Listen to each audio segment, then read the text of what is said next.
Magandang gabi sa inyo lahat. Bacolod, come on, come on! Palapakan natin ang kanduhay mga kaibigan. Ako po si Alex, kaya mag-ingay sa likod, come on! Bago ako magsimulang patawarin kayo, alam mo, sa sobrang yaman ko, gusto kong mamigay ng pera ngayon. Gusto kong mamigay ng 10,000 pesos. Makikipaglaro lang sa akin. Napakasimple lang ng papagawa ko. Laro lang to. Yes or no lang. Mananalo ka ng 10,000. Sino gusto umakyat sa stage? Isa lang. Yung yung talagang energetic, gustong manalo ng 10,000. Magpakyat nga tayo na isa lang. Pasamahin nyo nga. Sino ba? Sino ba yung 10,000? Magbibigay tayo. Patulong naman na isa lang. 10,000 pesos. Ito. Sino ba? Sino? Kumulang isa-isa. Pasok na isa. Sige, 10,000 pesos. Ibilahin ko lang kung may pera ako dito. Meron naman. Pakatin niyo yan. Palakpakan natin itong naglakas ng loob. Na naniwalang mamimigay ako ng 10,000. Anong pangalan? Ilang taon na? 17. Ano? 17. Minura mo ba ako? Sa ilang taon na? Shit ka. 17. Nag-aaral? Oo. Pag nanalo ng 10,000, anong gagawin? Pambili pagkain. Ang bilhin pagkain, 10,000? Sige. Ito, simple lang to. Kung ako sa inyo, sumunod na kayo pag hindi siya nanalo. Okay. Palampakan natin para lakasan ng loob. Madali lang itong laro na ito. Napakasimple na ito. May mga nanalo na sa ibang lugar. Yes or no lang. Alam mo yung yes or no? Okay. Hulaan mo lang kung ano ang nasa isip ko. Yes or no. Dalawa lang yan. Sandali, mag-iisip na ako. Okay, nakasako na. Ngayon, ano ang nasa isip ko? Yes or no? Yes! Sigurado ka? Pwede ka bang magpalit ng sagot? Yes! Walang or! Yes or no? Una mong sagot, yes! May bibigyan kita ng pagkakataon. Gusto mo magpalit? O yes na talaga? 10,000 pesos! Baka sabihin mo, linuloko kita. 1, 2, 3, 4, 5, 6, 7, 8, 9, 10. Laok na! Mayor Albi, bahala na kayo ha. Naglabas ako ng 10,000. 10,000 pesos. Yes or no? Final answer. Yes! Ayaw mo palit ng no? Ayaw! Sayang! Ang sagot ay no! Pinipilit ko, nakita nyo. Maraming salamat. Susunod na contestant, ibababa natin sa 5,000 pesos. Sino susunod? Ito naka-yellow. Nabigyan natin ito na naniniwala pa rin na may mangyayari dito.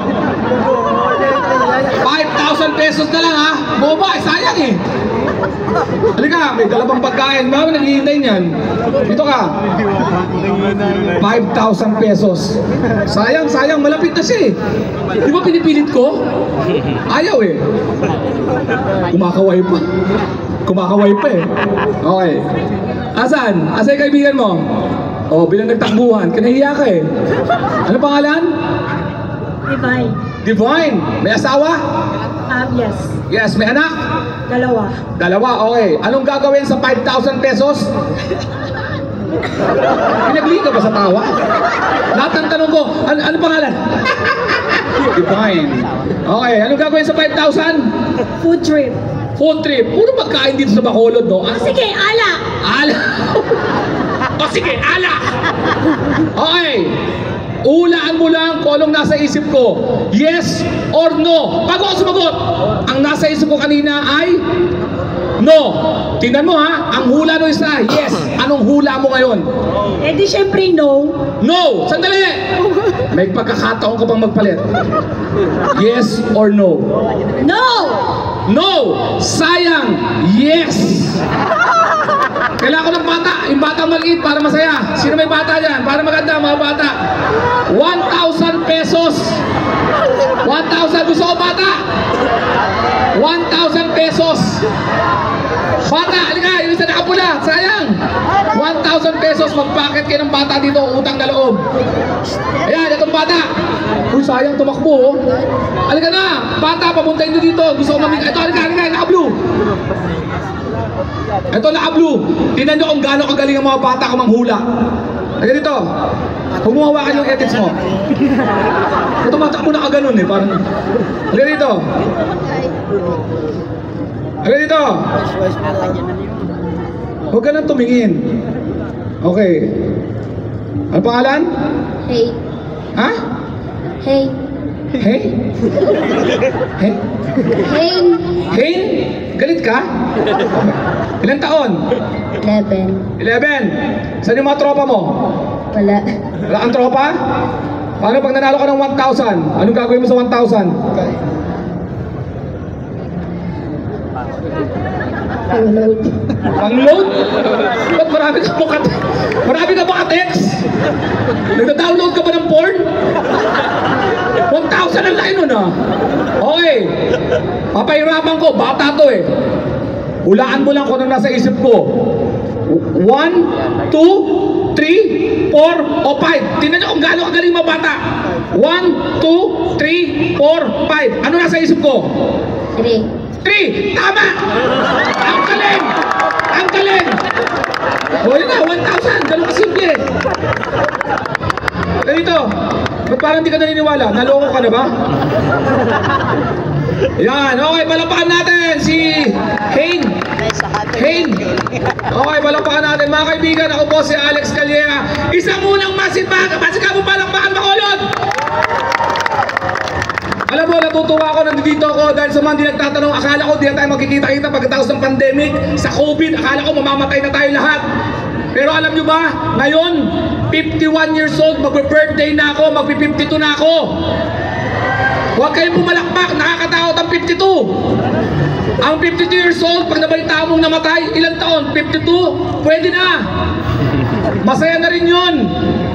Alam nyo, ang problema ko sa mga kabataan, ngayon, mga millennials, pag may namatay, anong ginagawa sa Facebook? Pinapalitan yung picture, pinapalitan ng picture na may sinde, kandilang may sinde. Tapos, hindi sasabihin kung sino namatay. Di ba? Check mo yung pictures, sino ba namatay dito? Sino ba mukhang mahina na? Di ba? At magko-comment sa, magko-comment condolence, pero naghahanap ka ng comments na iba. Na nagtatanong ng, girl, sinong namatay? At anong kinamatay? Alam mo, pag umahatid ako ng lamay, ang pinakayo ko, yung nakatayo ka sa tabi ng kabao, tinitingnan mo yung patay. Tapos may lalapit sa'yo, sasabihin, mukhang natutulog lang, no? Abay, dapat lang. Nakakatakot pag gising to. Ano, pagtingin mo sa kabao, nakaganon? Saka ang pinakamatindi sa Pilipino, kahit malungkot na okasyon, tumatawa pa rin tayo. Di ba? Pagkagaling sa lamay, hindi ka raw pwedeng umuwi ng bahay diretso. Masusundan ka ng kaluluwa. Ang tawag, pagpag. Kailangan mong dumaan sa 7-Eleven. Ganun katindi ang 7-Eleven. Na pag sinundan ka, pagpasok mo sa 7-Eleven, yung mga multo, mag-give up. Powerful ng 7-Eleven. Hindi natin kayang pasukin yan. Ang tindi dyan. Tapos alam nyo ba, naka-attend na ba kayo ng gender reveal? Ano ba yung gender reveal, mga kaibigan? Ang gender reveal, sa mga hindi nakakaalam dyan, tatanga-tanga. Ang gender reveal, pag ang babae buntis, nagpapaparty, tapos hilahin yung balloon. Pag kulay blue, lalaki. Pag kulay pink, babae. Parang tanga, di ba?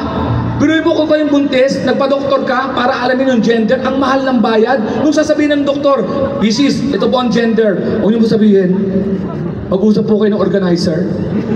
Sabihin niyo po sa gender reveal party ko. Parang tanga, di ba? Dati, hindi namin kailangan ng gender reveal party. Ang buntis, ang babae, alam namin kapag anong gender. Di ba? Pag ang buntis na babae, matulis ang tiyan at pangit siya, lalaki yun. Ang buntis lang na babae, pwede mo sabihin ng pangit na hindi mo open. Girl, ang pangit mo. My God, lalaki to. Kung lalaki.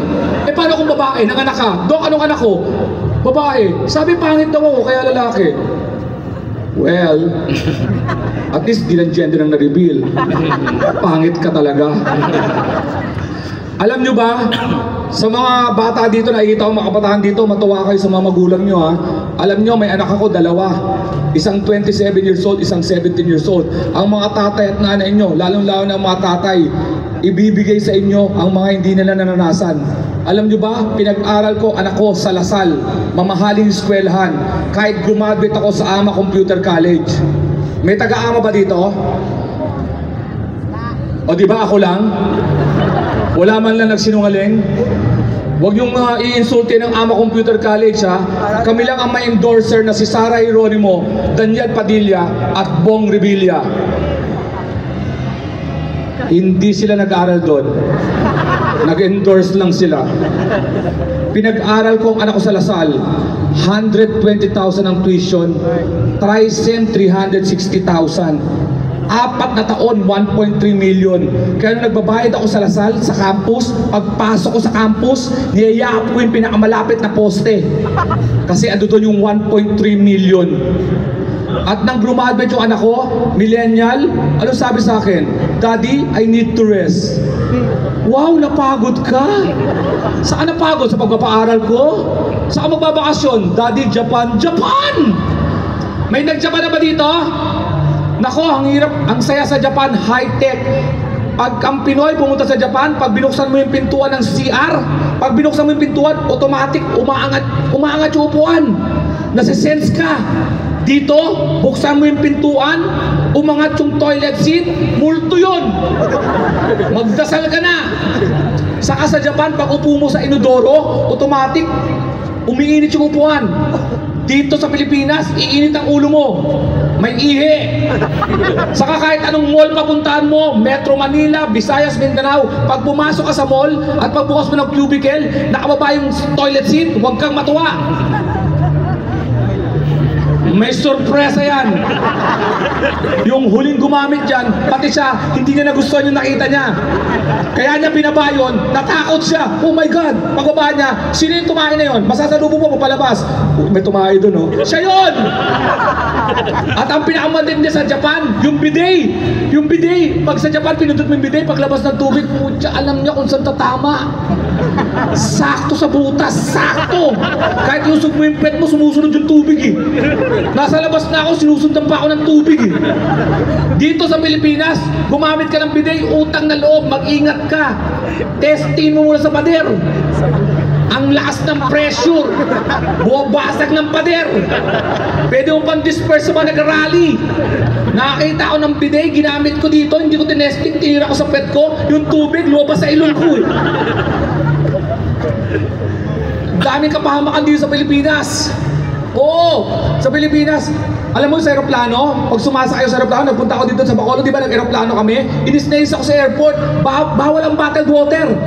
Bawal ipasok ang bottled water. Pag papasok ka, sasabihin sa inyo mga immigration, ano, tapon mo yung bottled water. Galit na galit ang Pinoy dyan, lalo pag puno pa. Anong ginagawa pag sinabing tapon mo yung bottled water? Anong ginagawa ng Pinoy, lalo na yung nanay, iinumin yan. Hindi nyo papakinabangan to. Yung mga bata kawawa, inumin mo. Inumin mo! Hindi ko alam kung bakit bawal ang bottled water.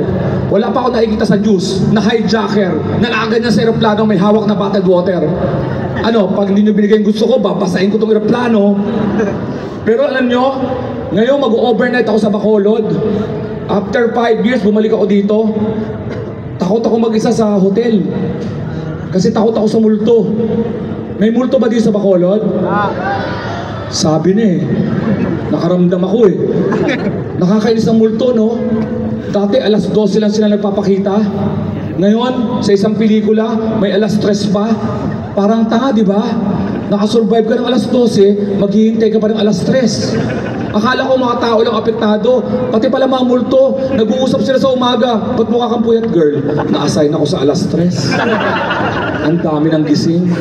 Napansin nyo, lahat ng multo ready, no? Pagbukas mo ng pinto, ho. Buksan mo yung banyo, ho. Buksan mo yung kotse, ho. Gusto ko maka-timing ng multo, yung hindi na siya ready, yung nagbibihis siya, nagkagulatan kayo, pagbukas mo yung pinto. Ano ba? Hindi ba ako rin? Ho, wala na! Di ba? At ito, pero bilib ako sa lahat. Mapa Maynila, mapa Bacolod, ang babait ng hayop dito. Philip sa Amerika, ang tapang ng ahas, tigre, dito ang babait. Ayaw nyo maniwala? Eto ha, umuwi kayo sa bahay, hating gabi, buksan nyo yung kusina, biglain nyo. Di ba ang bait ng daga? Nakaganyan? Ha? Sa itong pagkain? Di ba? Naipagtitiga ka na ba sa daga? Parang tanga, di ba? Parang, ha? Ikaw, ha? Daga, ha? Ikaw, ha? Ako pa aalis? Bahay namin to. Saka yung ipis, tatanga-tanga din, di ba? Ipis. Naranasan nyo na ba ito? Pagbukas sa banyo, may ipis, nagkatitigan kayo? Alam niyang takot ka sa kanya, saan sa tatakbo? Papunta pa sa'yo. Tapos sa hating gabi, may ipis, may tsinelas ka, pinalo mo, alam mo na patay mo. Pag angat mo ng tsinelas, nawawala, patay kang bata ka. Pero ito, mamimigay naman ako ng sombrero bago kami umalis.